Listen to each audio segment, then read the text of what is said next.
20 years after the sinking of the Titanic, the next big thing in ocean liners took to the seas.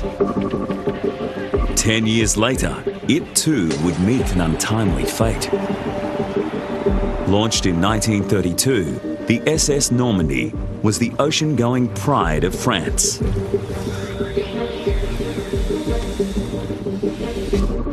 With its revolutionary hydrodynamic hull and lavish Art Deco stylings, the ship was heralded as the greatest passenger liner ever created.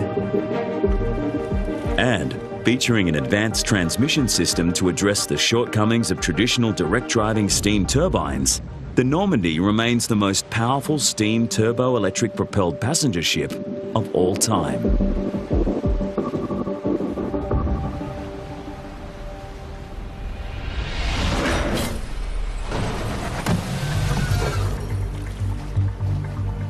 Running on more conventional steam turbines, the RMS Queen Mary boasted what is probably the largest powertrain ever built aboard a ship.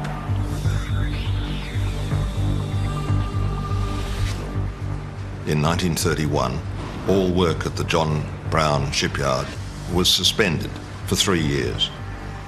Ship number 534, as she was then, sat there rusting for all that time until work was resumed. A great day for Clydeside. Work is resumed on the Cunard number 534. It is hoped that the liner will be ready for launching this autumn.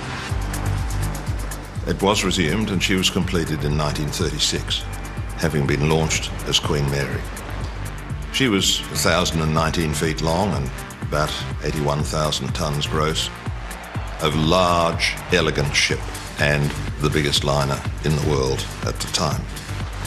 With the majority of space on its lower 5 decks occupied by boiler rooms and engines, the combined output of the 4 Parsons steam turbines allowed a whopping 160 horsepower, allowing the Queen Mary to wrest the Blue Ribbon from the SS Normandie in 1936. Now, after 7 years, the Queen Mary has recovered the honour and arrives at Southampton to be hailed in triumph by Britain. Well done, Queen Mary. While the Normandie reclaimed the honour the following year, the Queen Mary won it back by setting new transatlantic records in 1938. Records that remained unbroken until the early 50s. Queen Mary could achieve 30 knots, but the service speed across the North Atlantic was generally about 27 knots.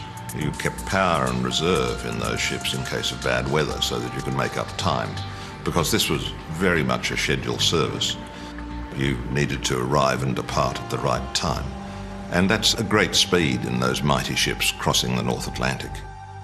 Undergoing a successful conversion to military service during the Second World War, the passenger liner cum troop ship survived the conflict unscathed. Often travelling without escort, the Queen Mary simply outran the threat posed by enemy vessels. And during one Atlantic crossing with over 16,000 American servicemen aboard, she set another record: most passengers ever transported on a single vessel.